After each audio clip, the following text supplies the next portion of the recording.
함께 보겠습니다. 물과 얼음 이런 줄 가지고 말씀을 듣겠습니다. 제가 요즘에 한 2주에 한 번 정도 병원에 갑니다. 병원에 가는 이유는 지난해 말부터 이 왼쪽 어깨가 좀 부자연스러워서 병원에 가게 되었습니다. 좀 시간이 지나면 날 줄 알았는데 잘 낫지 않았기 때문입니다.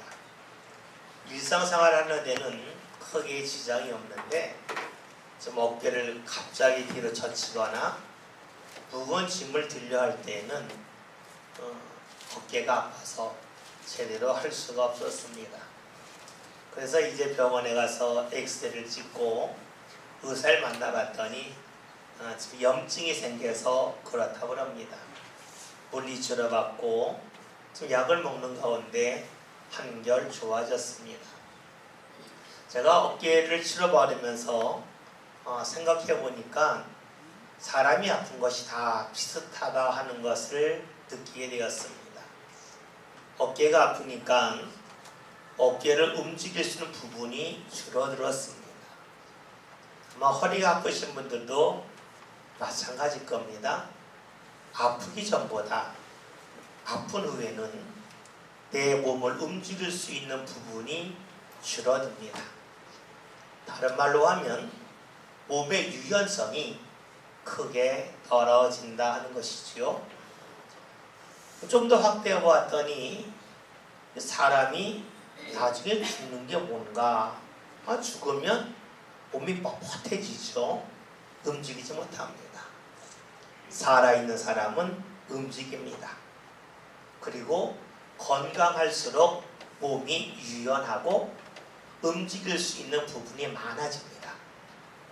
반면에 건강이 좋지 아니하면 움직일 수 있는 부분이 크게 줄어들고 몸의 유연성은 떨어질 뿐만이 아니라 몸이 뻣뻣할 수밖에 없습니다. 이런 우리의 몸의 건강을 우리가 물과 얼음으로 생각해서 볼 수도 있습니다. 사실 물과 얼음은 같습니다. 차이가 있다면 온도 때문에 모양이 달라질 뿐이죠. 기온이 떨어지면 얼음이 되고 또 기온이 올라가면 물이 됩니다. 요즘처럼 더울 때에는 아주 차가운 얼음, 이것이 우리의 시선을 빼앗아가지만 또 날이 추워지면 아주 따뜻한 물을 찾는 것이 우리의 모습이지요. 근데 물과 얼음의 근본적인 차이는 형태에 있습니다. 물은 액체고 얼음은 고체지요. 그런데 이것을 좀 더 생각해 보면 이렇게도 볼 수가 있습니다. 물은 같은 부피라고 하면 어느 그릇에든지 옮겨 담을 수가 있습니다. 다시 말하면 컵에 있는 물을 냄비로 옮길 수도 있고, 부피만 같다면 냄비에 있는 물을 국그릇으로 옮길 수 있습니다. 물은 어디든지 갈 수가 있습니다. 어디든지 담을 수가 있어요.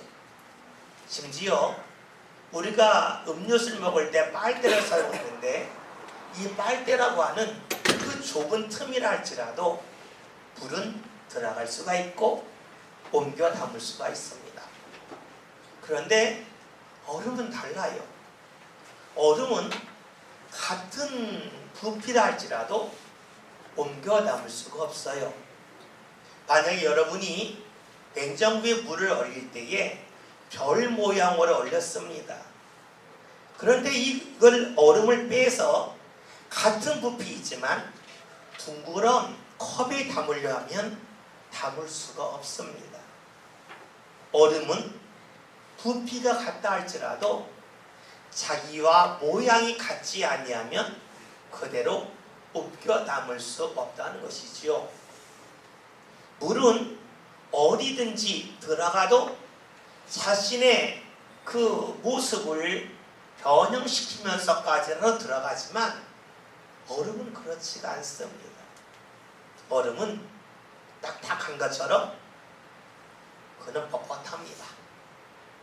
같은 부피할지라도 나와 모양이 맞지 아니하면 들어갈 수가 없다는 데 있습니다. 근데 여러분, 이 얼음과 물을 보면서 우리는 사람의 생각도 마음도 그러하다는 것을 알 수가 있겠죠. 물과 같은 사람이 있습니다. 물과 같은 사람은 누구를 만나든지 간에 함께 있을 수가 있습니다. 함께 어울릴 수가 있습니다. 함께 시간을 나눌 수가 있습니다.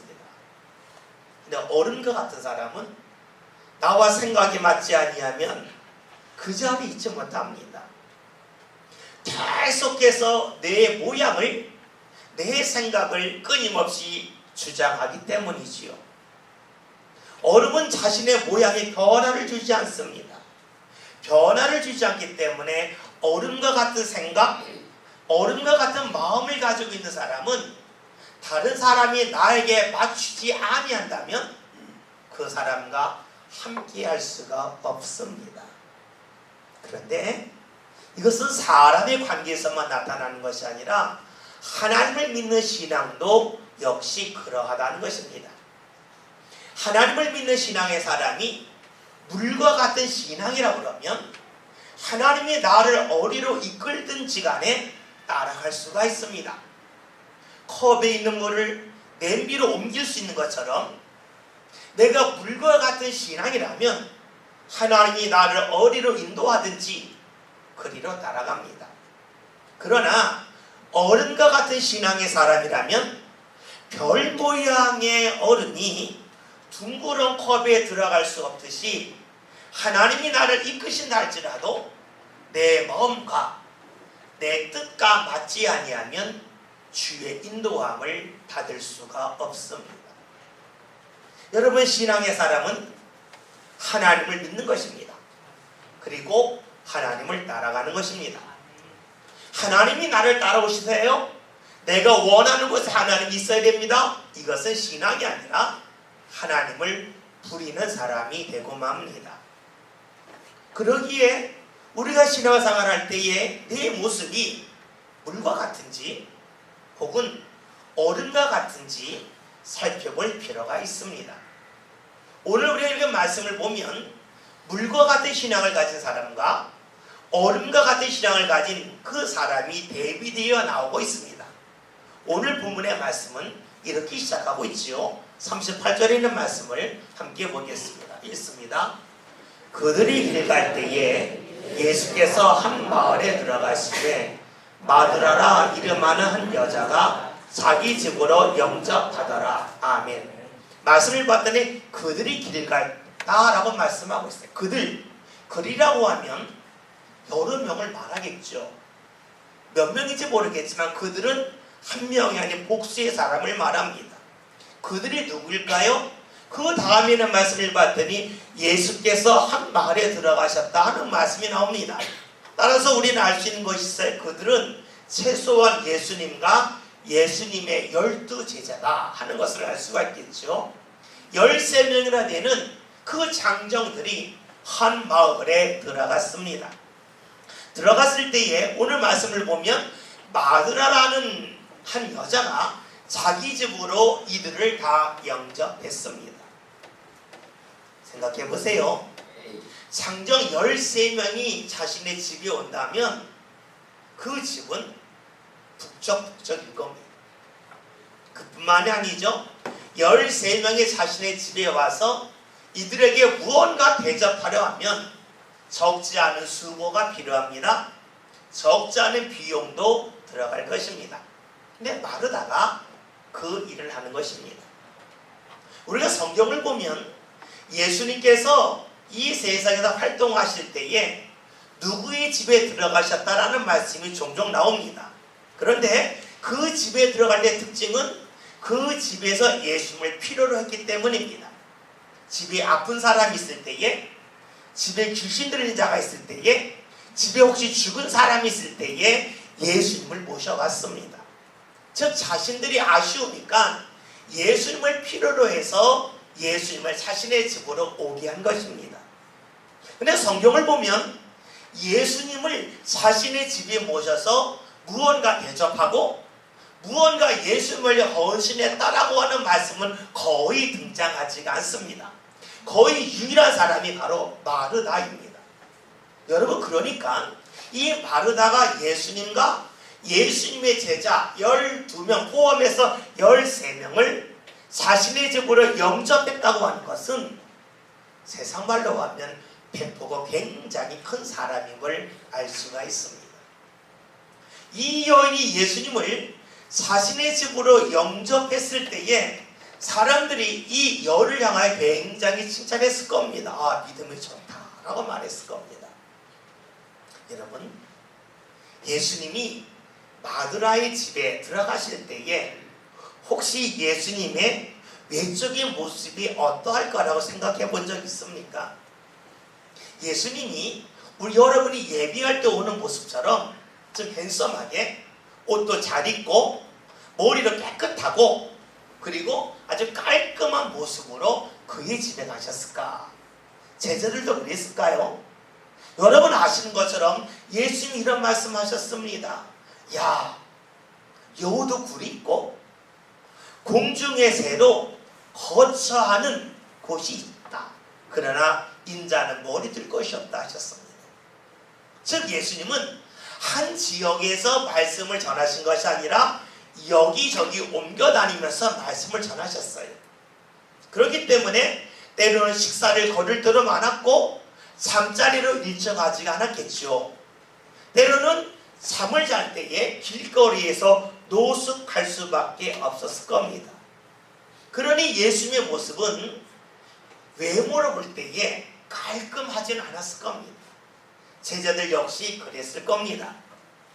이러한 예수님을 마르다가 왜 자신의 집에 모셨을까요? 아픈 사람이 있는 것 또한 모신 이유는 간단했을 겁니다. 예수님의 모습을 보니까 내가 무언가 예수님에게 대접하고 싶다. 예수님에게 따뜻한 음식 한번 대접하고 싶다. 예수님이 우리 집에서 편안히 쉬셨으면 좋겠다 하는 그런 마음을 가지고 예수님을 자신의 집으로 모셨을 것입니다. 예수님을 사랑했기 때문에 자신의 집이 북적이지만 또 때로는 경제적인 손실이 올 걸 알고 있지만 이 마르다는 예수님을 자신의 집으로 모셨습니다. 예수님을 자신의 집으로 모셨을 때에 마르다의 심정은 간단합니다. 예수님에게 내가 무언가 해드려야지 하는 그런 마음입니다. 그러면 예수님이 집에 오셨을 때에 마르다의 집에 오셨을 때 어떤 일이 나타날까요? 오늘 말씀 39절 보겠습니다. 함께 했습니다. 그에게 마리아라는 동생이 있어 주의 발치에 앉아 그의 말씀을 듣더니 아멘.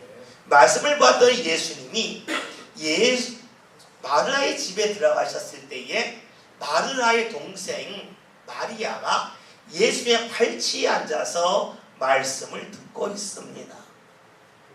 우리가 볼 때 말씀을 듣는 일이 좀 평범해 보여요. 왜냐하면 우리 시대에 누구나 다 말씀을 듣기 때문에 말씀을 들었다, 이 말씀이 특별해 보이지가 않아요. 그러나 예수님 시대는 아주 달라요. 왜냐하면 그 당시에는 말씀은 남자만 들었어요. 말씀 공부는 남자만 했어요. 마치 우리나라 조선시대에 그 학문을 공부하는 것은 오직 남자만 했던 것처럼 2000년 전 유대 땅도 남자 중심이었기 때문에 당연히 말씀은 남자가 듣는 거예요. 여자가 말씀 듣는다고 하는 것은 그 당시 사회적인 관념으로 보면, 사회적인 틀로 보면 옳지 않습니다. 그런데 예수님은 여자인 마리아에게 말씀을 전하셔요. 여자인 마리아는 예수님의 말씀을 듣습니다. 그 당시 사회적인 틀을 벗어난 것입니다. 만약 예수님께서 예수님의 마음과 생각이 어른과 같았다면, 그 당시 사회적인 틀을 안에서 사셨다면 결코 마리아에게 말씀을 전할 수가 없습니다. 마리아 역시 그의 마음과 생각이 어른 같았다면 그 틀에서 살아야 됩니다. 말씀 들을 수가 없습니다. 그러나 예수님은 말씀을 전하셨습니다.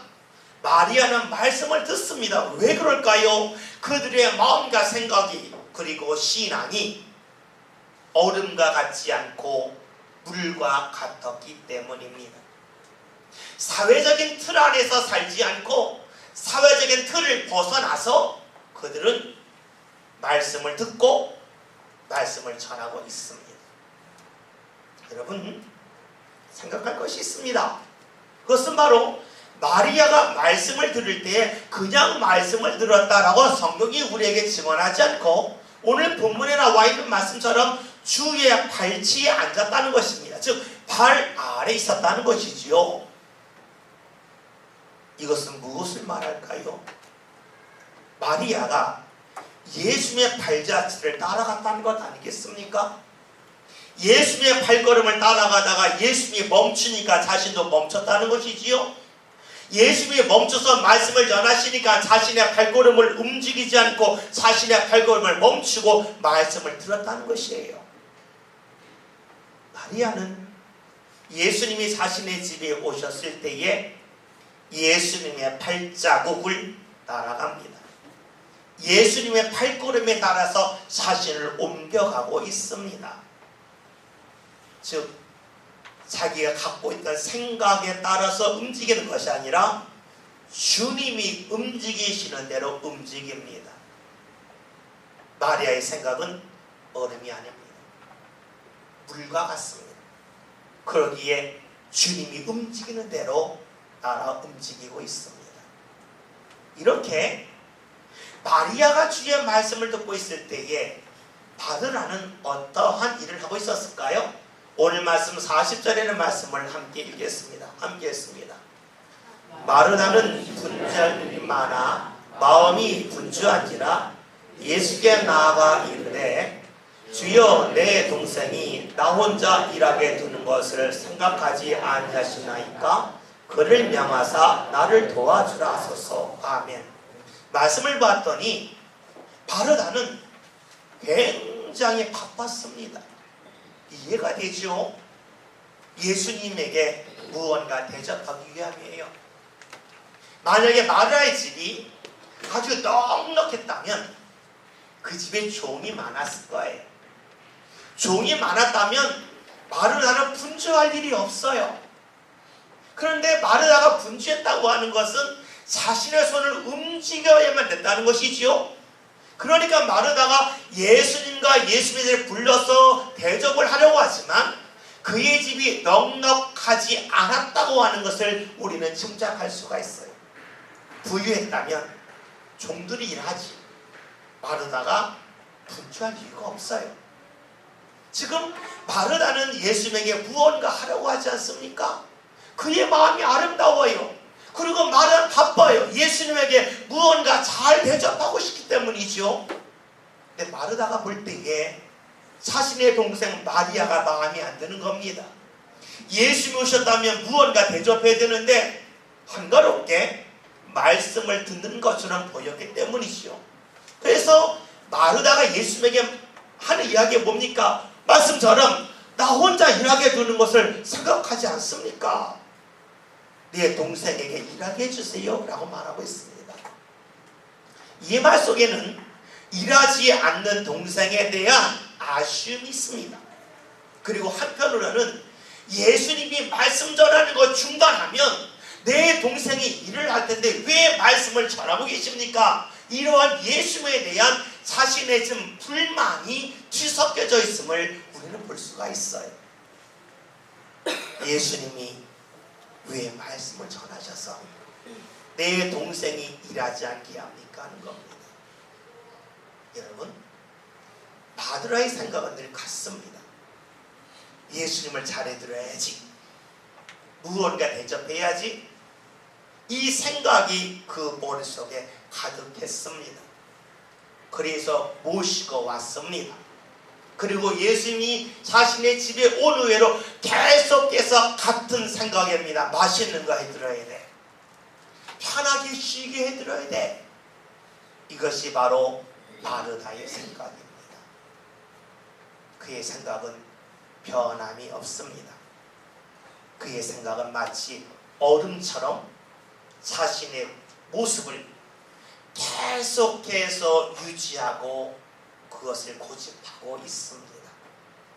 여러분, 예수님이 오셨다 하셨을 때에 중요한 것은 예수님이 나와 함께하는 겁니까? 아니면 내가 예수님과 함께하는 겁니까? 지금 마르다는 예수님이 내 집에 오셨으니까 우리 집에서만큼은 예수님이 나와 함께 하셔야 됩니다. 내 생각대로 내 계획대로 움직여야 됩니다. 이것이 강합니다. 그러니까 왜 말씀을 전하십니까? 왜 나 혼자 일하게 하십니까? 라고 하는 그 자신의 그 불평을 예수님에게 토로하고 있지요. 생각해 봅시다. 우리가 신앙생활 한다고 하는 것은 주님을 믿는 것입니다. 믿고 따라가는 것입니다. 따라간다고 하는 것은 주님이 가는 길, 그 길을 향하여 내 모습을 주장한다면 따라갈 수가 없겠죠. 하나하나 벌어나가면서 따라가는 것입니다. 그런데 마르다는 그렇지가 않습니다. 예수님을 자신의 집에 모시고 올 때의 그 생각과 예수님이 자신의 집에 계실 때 생각이 똑같습니다. 여러분, 앞에서 말씀을 보았던 것처럼 마리아는 예수님의 발치에 앉아 있었습니다. 즉 예수님의 발자국을 따라갔다는 것이지요. 마르다는 예수님이 자신의 집에 오셨습니다. 같은 공간에 있는데 예수님과 발걸음을 달리합니다. 예수님이 여기 계시면 나도 이 자리 써야지 할 텐데 예수님 이 자리에 계시든 저 자리에 계시든 나는 내 자리를 향해 가겠다는 것이 바로 마르다 아닙니까? 예수의 발자국을 따라가지 못합니다. 지금 내 생각, 내 모습을 계속해서 이끌고 가라 그럽니다. 여러분, 우리가 지금 마리아와 마르다를 보면서 그들의 모습 속에서 오늘 우리들의 모습이 보이지 않습니까? 내가 주의 전에 올 때에 내 생각에 틀이 있습니다. 어른 같을 수 있어요. 그러나 내가 주님의 전에 와서 주의 말씀을 듣고 행할 것이 무엇입니까? 주의 발자국을 따라가는 것입니다. 그러나 우리는 의외로 내 생각의 틀, 내 신앙의 틀을 끝까지 가져가라 그럽니다. 처음에 부족한 건 어쩔 수가 없겠죠? 그러나 그 부족한 모습을 계속해서 이어가라 그럽니다. 올바른 모습이라면 그 모습을 지키는 것이 중요해요. 그러나 옳지 않다면 이 모습을 바꿔가는 것이 지혜롭고 신앙적인 일입니다. 그럼에도 불구하고 우리는 마르다처럼 내 생각을 얼음 틀 안에 딱 집어넣고 그 얼음의 모양, 그 모양을 끝까지 유지하라고 하고 싶은 마음이 우리에게 있습니다. 교회에 나와도 예배를 드려도 내가 교회에 올 때 가졌던 그 생각, 내 삶의 스타일 계속해서 이끌고 가려 그럽니다. 교회에 온 것도 족합니다. 마치 마르다가 예수님이 자신의 집에 오셨지만 그 같은 공간에 있는 것을 만족할 뿐 주의 발자국을 따라가지 않았던 것처럼 오늘 우리들도 그럴 때가 적지가 않지요. 같은 공간에 있는 그 자체로 만족하고 있어요. 마리아를 기억해 보세요. 예수님의 발치에 앉았습니다. 왜 앉았습니까? 예수님이 앉으니까 본인도 앉은 거죠.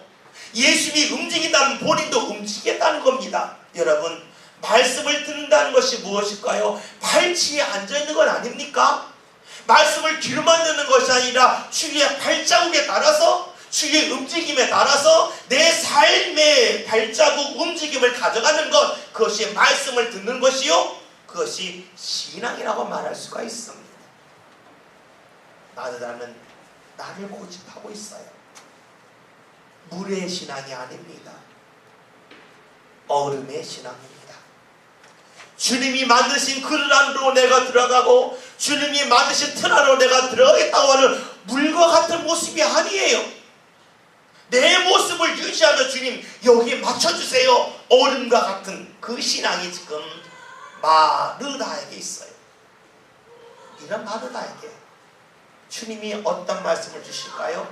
41절 42절의 말씀을 함께 읽겠습니다. 함께 읽습니다.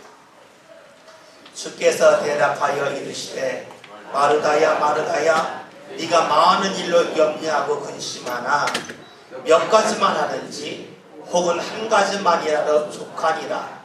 마리아는 이 좋은 편을 택하였으니 빼앗기지 아니하리라 하시니라. 아멘. 예수님의 말씀은 한 가지면 족하다는 것이지요. 예수님을 내 집에 모셨을 때에 한 가지면 족합니다. 그것은 무엇입니까? 주의 발자국을 따라가는 것입니다. 내가 주님을 모셔놓고 주님 이 방에 계세요? 저는 제 방에 가서 제 할 일을 하겠습니다. 거기서 많은 일을 한다 할지라도 주님은 그것은 좋은 것이 아니라는 겁니다. 주의 발자취를 따라가는 것입니다. 여러분 생각해 보십시오. 예수님이 왜 마르다의 집에 들어가셨을까요? 맛있는 거 먹고 싶어서? 잠자려고? 발 씻으려고 그 집에 들어가셨을까요? 좀 더 편안하고 좀 더 좋은 공간에 있고 싶어서 그 집에 들어가셨을까요? 만약에 그렇다면 이 세상에 오실 필요가 없죠. 하늘이 더 좋은데, 하나님 보좌가 좋은데 그 보좌를 버리시고 이 낮은 곳에 오신 예수님, 여러분 그 예수님께서 좀 잘 먹으려고 잘 쉬고 싶어서 마르다의 집에 들어가셨을까요? 아니지요. 그 집에 들어가신 것은 그 집에 들어가서 주의 말씀을 좀 더 자세하고 정확하고 깊게 전하고자 하는 주의 마음이 있었기 때문입니다. 그런데 마르다는 내 마음만 있습니다. 주님이 무엇을 원하시는지에 관해 생각이 없어요. 내가 좋으면 되는 겁니다. 내가 잘 대접하면 되는 겁니다. 주의 말씀 듣고 안 듣고가 중요한 것이 아니라 내가 원하는 대로 주님에게 구원을 해드렸다. 이것으로 그는 족하다는 것입니다.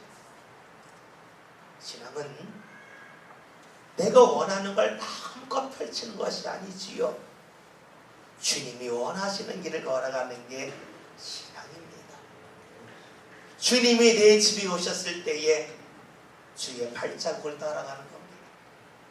주님이 내 인생에 오셨을 때에 내가 주의 말씀에 따라 내 삶의 발자국을 옮겨가는 겁니다. 마리아가 주의 발치에 앉아서 말씀을 들었듯이 주의 발자국이 움직여지면 나로 따라가겠다고 하는 그 모습, 그 자세를 성경이 우리에게 증언하는 거 아닙니까? 발치에 앉아서 말씀을 들었다. 여러분, 마리아는 예수님이 움직이는 대로 움직입니다. 물과 같은 신앙입니다. 어디로 가시든지 저는 가겠습니다. 마르다는 얼음과 같은 신앙입니다. 주님이 내 옆에 계시든 어디 계시든 내 생각대로 내 삶의 틀을 만들어 놓고 살겠습니다 하는 것입니다. 신앙은 얼음에서 물이 되는 것입니다. 내 계획이 사라지고 주의 발자국을 날아가는 것입니다.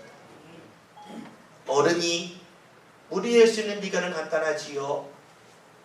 기온이 올라가서 녹으면 얼음은 물이 됩니다. 녹지 않으면 얼음은 어디든지 갈 수 없습니다. 원하는 곳만 갑니다. 얼음이 녹아야 물이 되고 물이 돼야 주의 이끌림을 마음껏 받습니다. 오늘 저와 여러분의 삶에 주의 사랑의 열기가 그리고 불과 같은 성령이 임하여서 얼음과 같은 그러한 신앙이라면 그것이 녹아져서 물과 같은 신앙으로 온전히 뒤바뀌시길 바라겠습니다. 그리하여서 주님과 같은 공간에 있는 것으로 만족하는 마르다의 모습이 아니라 주의 발자국이 움직이는 대로 날아가는 주의 발치에 앉아서 말씀을 들을 수 있는 물과 같은 신앙, 마리아의 신앙이 오늘 저와 여러분의 신앙이 될 수 있길 바라겠습니다. 얼음은 딱딱합니다. 몸이 딱딱하고 뻣뻣하면 건강하지 않다는 증거입니다. 물은 부드럽습니다. 몸이 부드럽다고 하는 것, 그것은 몸이 건강하다는 겁니다. 우리 신앙도 역시 그러합니다. 물과 같은 신앙에 대해서 주의 움직임에 따라 움직이는 신앙의 사람이 신앙적으로 건강한 사람입니다. 건강한 사람은 많은 것을 들을 수가 있습니다. 많은 것을 옮길 수가 있습니다. 그러나 건강하지 못한 사람은 옮길 수 있는 것이 제한적입니다. 하나님께서 우리에게 하늘의 은혜를 우리에게 주십니다. 그 은혜가 우리의 삶에서 여기저기 흘러가길 원하고 계십니다. 누가 옮길 수 있을까요? 신앙적으로 건강한 사람입니다. 신앙적으로 부드러운 사람입니다. 물과 같은 신앙을 소유하는 사람입니다. 물과 같은 신앙의 사람은 주님과 한 공간에 있는 곳에서 만족하지 않고 주의 팔찌를 따라 움직이는 사람입니다. 오늘 저와 여러분이 주의 팔찌에 따라서 말씀에 따라 내 삶을 옮겨가는 물과 같은 신앙의 사람이 되어 건강한 신앙의 사람이요 하나님의 은혜를 받고 그 은혜를 삶 가운데 여기저기 옮겨갈 수 있는 복된 삶 함께 살아갈 수 있기를 주의 이름으로 기원드립니다. 기도합니다. 주여, 오늘 저희들이 어른과 같은 신앙이 아니라 물과 같은 신앙이 되어서 주의 말씀에 따라 우리의 삶을 옮겨갈 수 있기를 원합니다. 신앙의 건강한 사람 되게 하시고 물과 같은 신앙의 사람이 되어 여기저기 주의 은혜를 흘려보낼 수 있는 믿음의 주인공들 되게 하여 주옵소서. 예수님의 이름으로 기도하였습니다. 아멘.